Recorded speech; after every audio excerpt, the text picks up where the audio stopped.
J'avais 19 ans quand j'ai appris que l'enfer n'a pas besoin de feu. Il suffit d'un homme qui sourit en vous offrant de l'eau propre et 3 façons de mourir. Je m'appelle Ariane Davot. J'ai aujourd'hui 82 ans. Je vis seule dans une petite maison près de Chalon-sur-Saône, en Bourgogne. Les gens qui passent dans ma rue me voient comme une vieille dame discrète qui s'occupe de ses hortensias et salue poliment. Personne n'imagine que j'ai passé 63 ans à porter le poids de 2 morts que j'aurais pu éviter.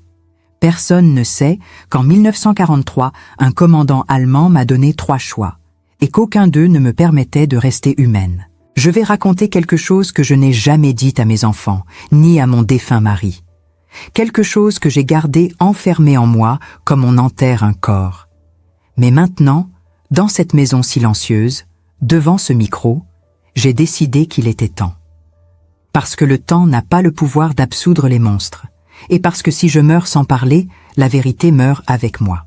La plupart des gens croient que la Seconde Guerre mondiale s'est déroulée dans des tranchées et sur des champs de bataille, que les horreurs se produisaient au loin, dans des endroits éloignés, avec des inconnus. Mais le mal ne choisit pas sa géographie. Il frappe à la porte, littéralement. C'était une aube de novembre 1943. Je vivais avec ma mère et mon petit frère, Henri, dans un village appelé Saint-Jean-Gou-le-National, dans l'arrière-pays de Saône-et-Loire. Un endroit paisible, oublié par le temps, où tout le monde se connaissait par son nom. Mon père était mort 2 ans plus tôt, d'une pneumonie. Ma mère travaillait comme couturière. J'aidais aux livraisons et je rêvais d'étudier les soins infirmiers dès la fin de la guerre. Je croyais naïvement que rien de vraiment monstrueux n'arrivait aux gens simples comme nous. J'avais tort. Ce soir-là, je venais de finir la vaisselle quand j'ai entendu les camions. Le bruit des moteurs a tranché le silence du village comme une lame. Ma mère reprisait un manteau à la lumière d'une bougie. Henri dormait dans la pièce à côté. Le bruit s'est rapproché. Puis des voix. Allemandes. Des bottes martèlent le pavé. Et ensuite, la porte s'est ouverte dans un fracas. Ils n'ont pas frappé. Ils ont simplement défoncé. Ils étaient 4 soldats. Uniformes impeccables, visages jeunes, regards vides. L'un d'eux tenait une liste. Il a appelé mon nom, Ariane Davot. Il l'a mal prononcé, mais c'était bien moi. Ma mère s'est levée. Elle a essayé de dire qu'il y avait une erreur, que j'étais juste une fille, que je n'avais rien fait. Un des soldats l'a poussée contre le mur. Elle a insisté. Elle a saisi mon poignet avec force, comme si elle pouvait me retenir là pour toujours. Le soldat a levé la crosse de son fusil et l'a frappé sur la main. J'entends encore ce son aujourd'hui, l'os qui craque, le cri étouffé. Henri s'est réveillé en pleurant. Je n'ai même pas pu bouger. J'ai juste regardé ma mère, vu le sang couler entre ses doigts, et compris que plus rien ne serait jamais comme avant. Ils m'ont traîné dehors. Ils ne m'ont pas laissé prendre quoi que ce soit. Ni manteau, ni chaussures décentes. Dehors, d'autres filles étaient déjà poussées dans un camion bâché. J'en ai reconnu quelques-unes. Simone, la fille du boulanger. Marguerite, qui travaillait à la pharmacie. Toutes jeunes. Toutes âgées de 16 à 22 ans. 17 au total. La sélection s'est faite en silence. Ils n'ont rien expliqué. Ils pointaient simplement du doigt, prenaient, jetaient dans le camion. J'ai vu la mère de Simone hurler. J'ai vu un soldat la frapper aussi. J'ai vu la peur sur le visage des autres filles et j'ai compris, à cet instant, qu'on ne nous emmenait pas pour travailler. On nous emmenait pour quelque chose de pire. Le trajet a duré des heures. Dans le camion, entassé comme du bétail, sans espace pour s'asseoir correctement, respirant l'odeur de sueur, de peur et d'urine. Personne ne parlait. Nous pleurions seulement en silence. Simone me tenait la main. Elle avait 17 ans. Elle tremblait. Quand le camion s'est arrêté, il faisait déjà jour. Nous sommes descendus dans un endroit qui ressemblait à un campement militaire improvisé. Des baraquements en bois, des clôtures de barbelés, des miradors. Mais ce n'était pas un camp de prisonniers de guerre officiel. Il n'y avait pas de drapeau, pas de registre. C'était quelque chose de plus petit, de plus caché. Un trou noir où la bureaucratie n'arrivait pas. Un officier nous a accueillis. Il était différent des soldats. Plus âgé, peut-être 40 ans, uniforme impeccable, cheveux gris peignés avec soin. Il souriait. Ce détail m'a marqué. Il souriait en nous observant comme on évalue des pièces rares dans un magasin. Son nom était Commandant Erich Stolz. Je ne l'ai su que plus tard. Mais à ce moment-là, tout ce que j'ai vu, c'était le sourire. Si vous êtes encore là, c'est que cette histoire vous touche. Elle devrait. Parce que ce qui est arrivé à ces 17 filles dans ce camp sans nom pourrait arriver à n'importe qui. Le mal n'a pas besoin de permission. Il n'attend pas d'être invité.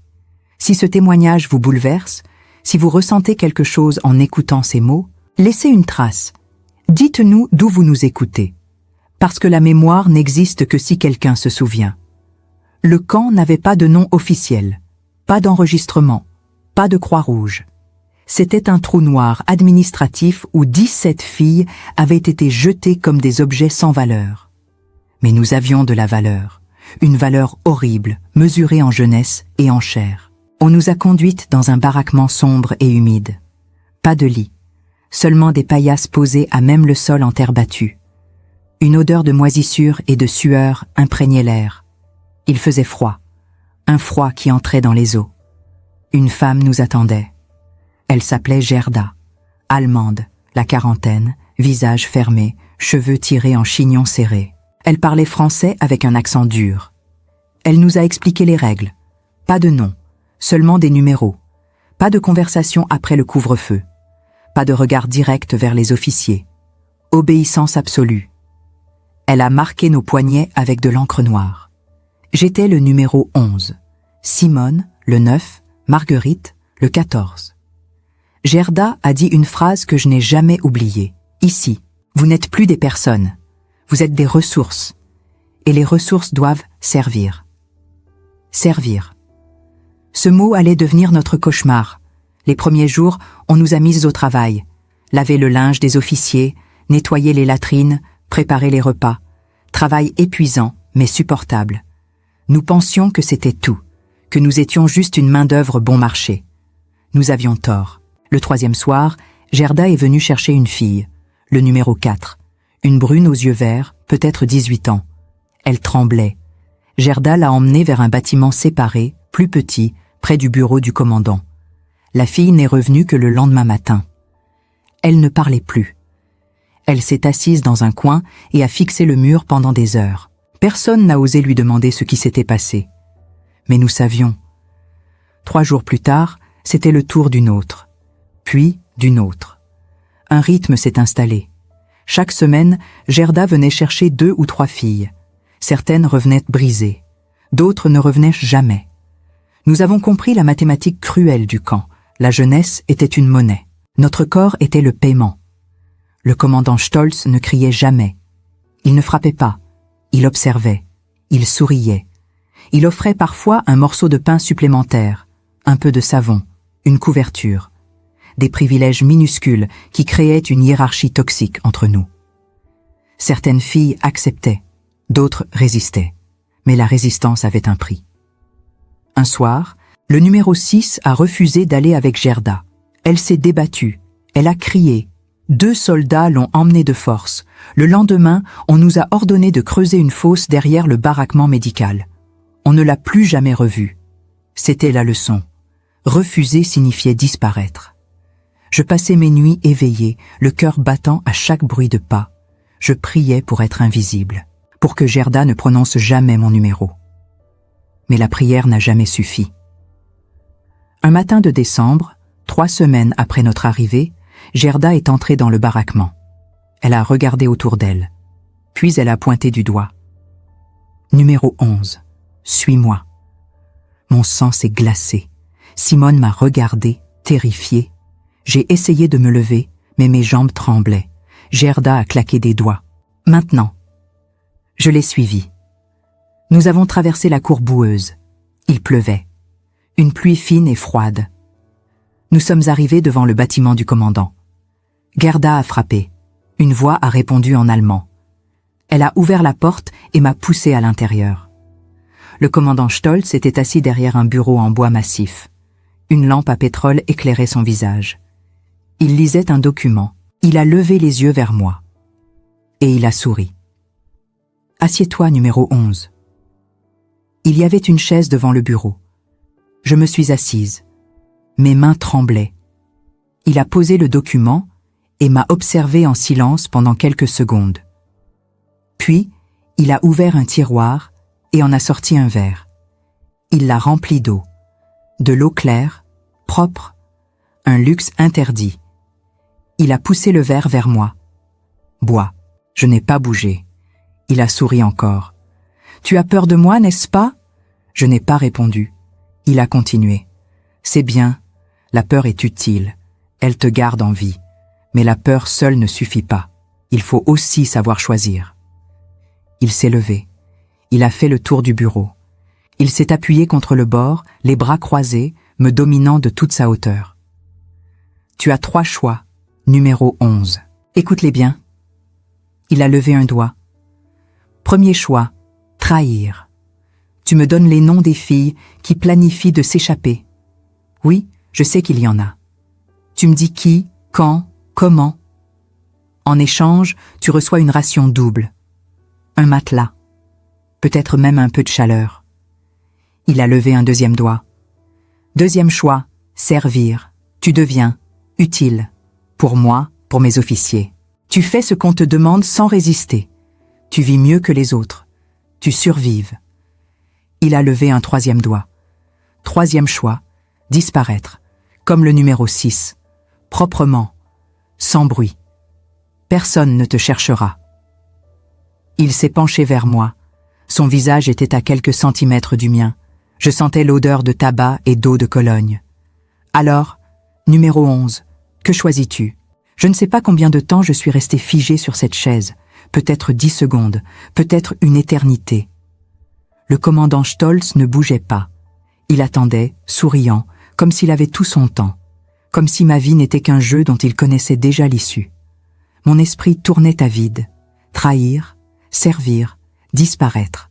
3 portes, toutes verrouillées de l'intérieur. 3 façons de mourir. Parce que même si je choisissais la trahison ou le service, je ne serais plus moi. Je serais une ombre. Une chose.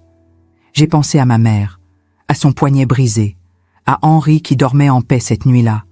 J'ai pensé à Simone, au numéro 6, à toutes ces filles qui avaient été réduites à des chiffres. Et j'ai compris quelque chose de terrible. Dans ce camp, personne ne choisissait rien.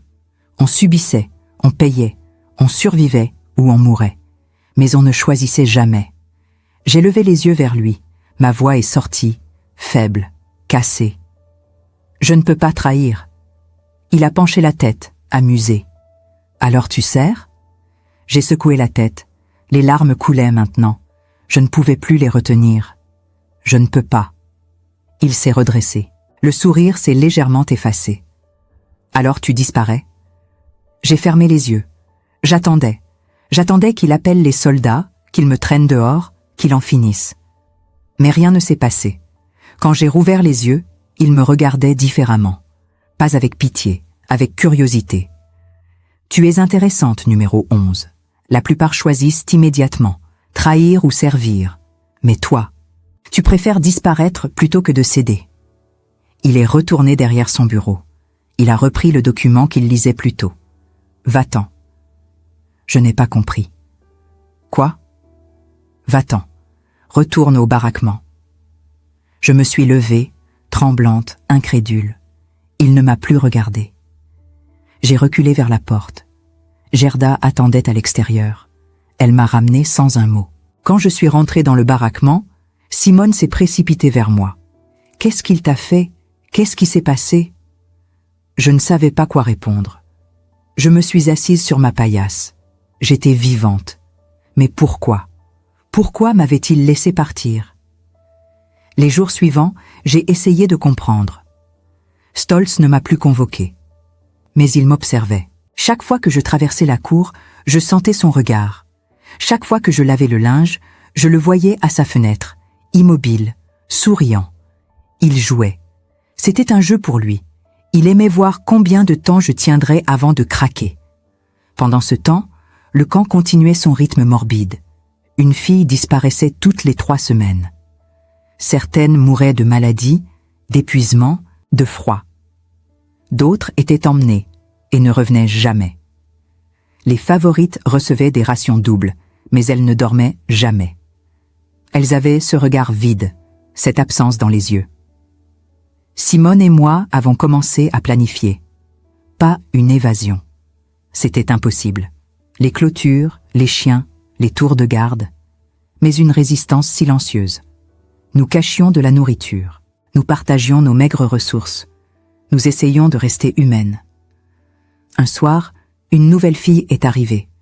Elle s'appelait Claire, 17 ans. Elle avait été capturée dans un village voisin. Elle était terrifiée. Simone et moi avons essayé de la rassurer, de lui expliquer comment survivre ici. Mais Claire ne comprenait pas. Elle parlait d'évasion, de résistance, de justice. « Quand on ne peut pas rester ici. On doit faire quelque chose. » Simone lui a expliqué doucement. Faire quelque chose, c'est mourir. Mais Claire ne voulait pas écouter. Elle a commencé à organiser un plan.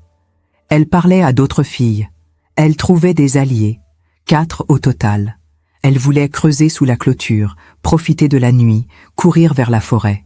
Je savais que c'était une folie. Simone aussi, mais nous n'avons rien dit, parce qu'au fond, nous voulions croire que c'était possible. Une semaine plus tard, Gerda est venue me chercher de nouveau. Cette fois, c'était différent. Elle ne m'a pas emmenée chez le commandant.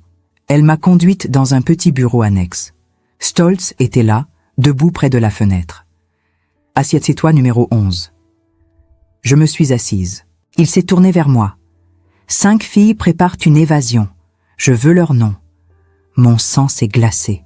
Il savait. Bien sûr qu'il savait. « Je ne sais pas de quoi vous parlez. » Il a souri. « Menteuse. Tu sais, je vois tout dans ce camp. Je sais ce que chacune de vous murmure la nuit. Je sais qui pleure, qui prie, qui planifie. » Il s'est approché de moi. « Donne-moi leur nom, et je te laisse vivre. Refuse, et je te mets dans la même fosse qu'elle. » C'était le même ultimatum. Trahir ou disparaître. Mais cette fois, il n'y avait pas de troisième option. J'ai pensé à Claire, à son visage plein d'espoir, à Simone, à toutes ces filles qui essayaient juste de rester en vie. J'ai ouvert la bouche, et j'ai dit 2 noms. Pas tous, juste 2. 2 filles que je connaissais à peine. 2 filles qui faisaient la partie du plan, mais que je pouvais sacrifier pour sauver les autres. Stolz a noté. Il a hoché la tête. « Bien, tu apprends ?» Il m'a renvoyé. Cette nuit-là, les 2 filles ont été emmenées. On ne les a plus jamais revues. Claire et les 2 autres ont tenté leur évasion 3 jours plus tard. Elles ont été rattrapées avant même d'atteindre la clôture, fusillées sur place. Simone m'a regardée le lendemain matin. Elle savait. Elle ne m'a rien dit. Mais elle savait. J'avais trahi. J'avais choisi. Et ce choix m'a détruite plus que tout ce que Stolz aurait pu me faire. Les semaines qui ont suivi, je suis devenue une morte vivante. Je continuais à travailler, à manger, à respirer. Mais à l'intérieur, quelque chose s'était brisé. Simone ne me parlait plus. Les autres filles m'évitaient. Elles ne savaient pas exactement ce que j'avais fait, mais elles sentaient que j'étais différente, que j'avais franchi une ligne. Stolz, lui, semblait satisfait. Il m'a convoqué encore 2 fois, pas pour me demander de trahir, juste pour parler. Il aimait ça, parler, philosopher. Il me racontait sa vie en Allemagne, sa femme, ses enfants, comme si nous étions 2 personnes normales prenant le thé.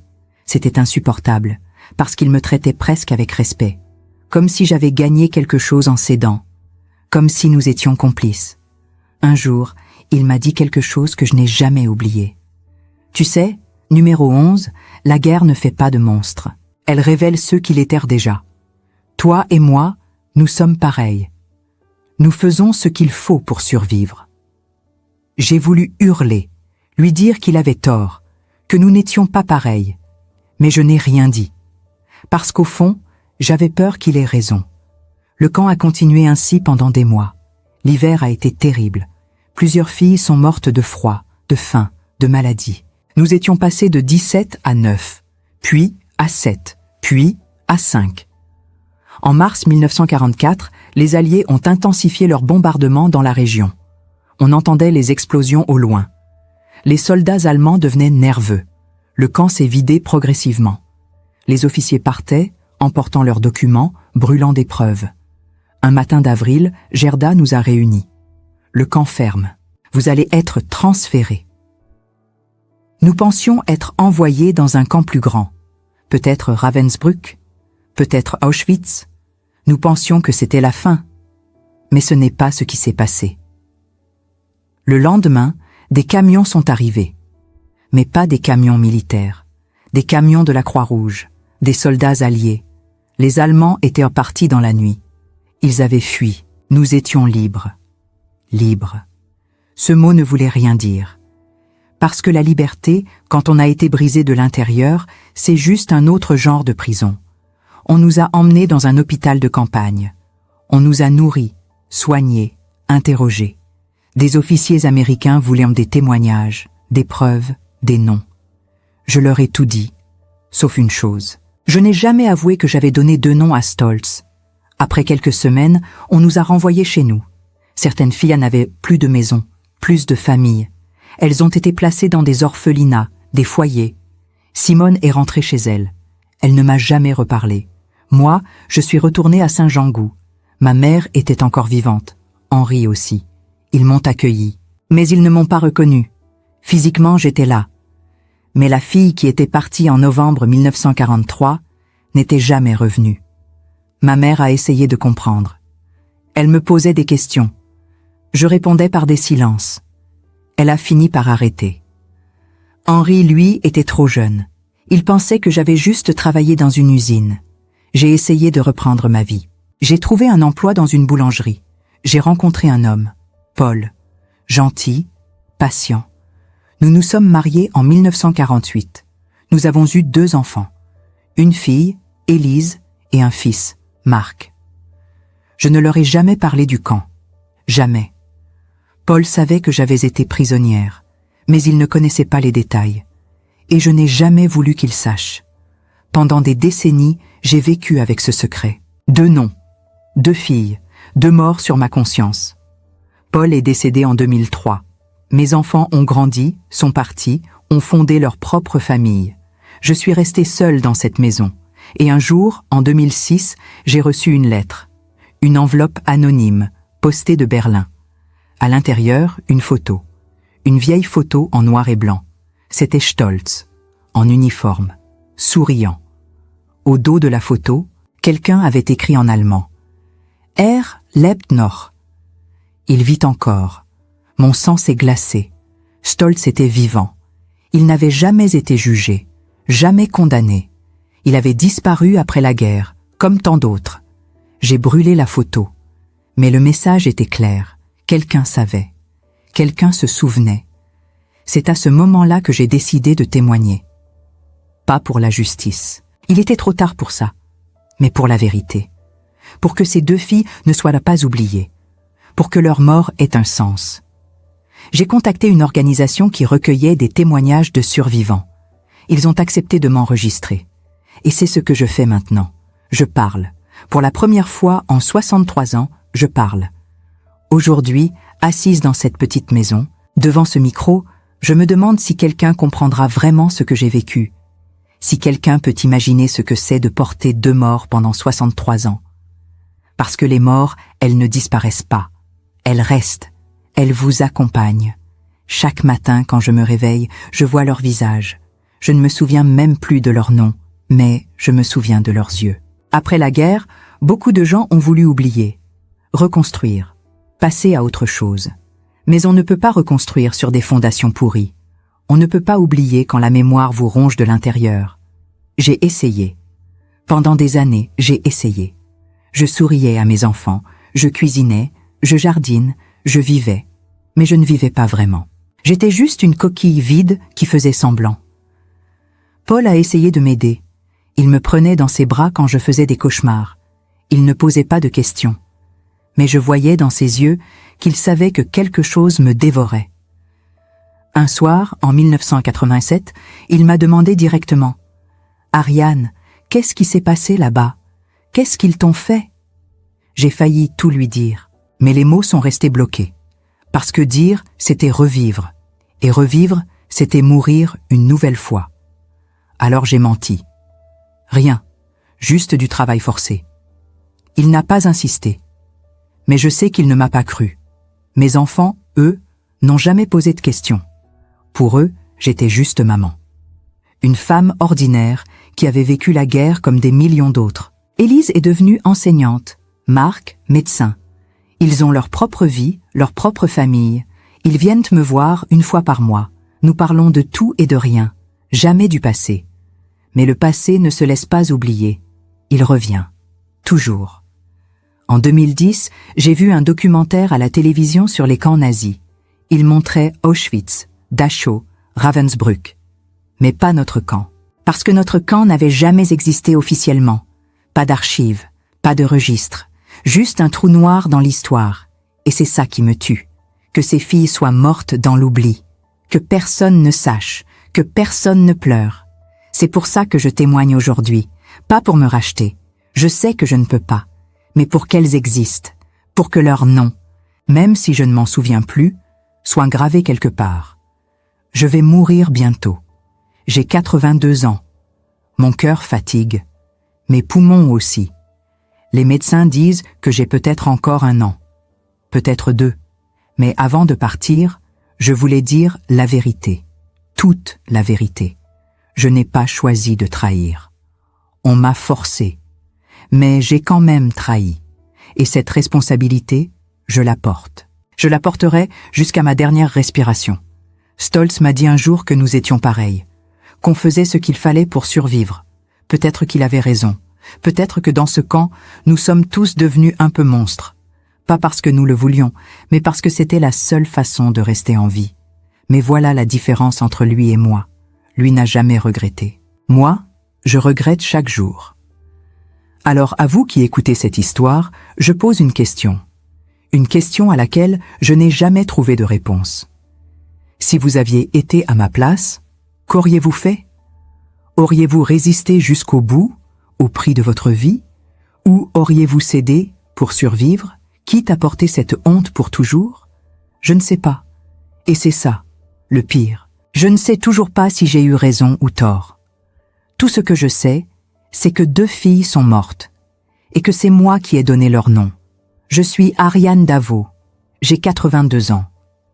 Et je n'ai jamais été libre depuis cette nuit de décembre 1943, où un commandant allemand m'a dit que j'avais 3 choix. Parce qu'en réalité, je n'en avais aucun. La voix d'Ariane Davo s'est éteinte en 2011, 5 ans après cet enregistrement. Elle est partie en silence, dans cette même petite maison de Chalon-sur-Saône, entourée de ses hortensias et du poids d'un secret qu'elle a porté pendant plus de 6 décennies. Mais avant de fermer les yeux pour la dernière fois, elle a fait quelque chose que peu de survivants osent faire. Elle a parlé, elle a témoigné. Elle a offert sa vérité au monde, aussi déchirante soit-elle. Ce que vous venez d'entendre n'est pas qu'une histoire. C'est un fragment d'humanité arraché à l'oubli. C'est la preuve que la guerre ne se termine jamais vraiment pour ceux qui l'ont vécue. Les balles cessent de siffler, les camps se vident, les portes s'ouvrent. Mais les cicatrices, elles, restent, gravées dans la chair, dans l'esprit, dans chaque nuit sans sommeil, dans chaque regard perdu vers un passé qui refuse de mourir. Ariane n'a jamais cherché à se faire pardonner. Elle savait qu'il n'y a pas de pardon pour certains choix, même quand ces choix ne sont que des illusions imposées par des monstres. Elle a simplement voulu que ces 2 filles, dont elle ne se souvenait même plus des noms, existent quelque part. Qu'elles ne soient pas effacées par le silence. Qu'on sache qu'elles ont vécu, qu'elles ont eu peur, qu'elles sont mortes seules dans une fosse sans croix, sans prière, sans dignité. Aujourd'hui, nous portons cette mémoire. Nous qui écoutons, nous qui ressentons, nous qui sommes bouleversés par ces mots. Parce que si nous oublions, si nous laissons ces histoires disparaître, alors les monstres gagnent 2 fois. Une première fois quand ils détruisent des vies, et une seconde fois quand ces vies sombrent dans l'oubli. Si ce témoignage vous a touché, si vous ressentez quelque chose en cet instant précis, que ce soit de la tristesse, de la colère, de la compassion ou même de la confusion, ne restez pas silencieux. Laissez un commentaire. Dites-nous d'où vous écoutez cette histoire. Partagez vos réflexions, vos émotions, vos questions. Parce que la mémoire collective ne vit que par ceux qui choisissent de se souvenir. Abonnez-vous à cette chaîne si vous croyez que ces voix méritent d'être entendues. Chaque abonnement est un acte de résistance contre l'oubli. Chaque like, chaque partage, chaque commentaire est une façon de dire « Je me souviens, je témoigne à mon tour ». Ces documentaires existent pour que des histoires comme celle d'Ariane ne meurent jamais vraiment. Et avant de partir, posez-vous cette question, la même qu'Ariane s'est posée toute sa vie. Qu'auriez-vous fait à sa place? Auriez-vous résisté jusqu'à la mort? Auriez-vous cédé pour survivre? Auriez-vous porté cette honte pendant 63 ans? Il n'y a pas de bonne réponse. Il n'y en a jamais eu. Mais poser la question, c'est déjà honorer ceux qui ont dû vivre avec leur réponse. Ariane Davo ne sera jamais oubliée. Pas tant que quelqu'un écoute sa voix. Pas tant que quelqu'un se souvient de ses 17 filles, de ce camp sans nom, de ces 3 choix impossibles. Merci d'avoir écouté. Merci de vous souvenir. Et surtout, merci de faire vivre cette mémoire en la partageant avec le monde.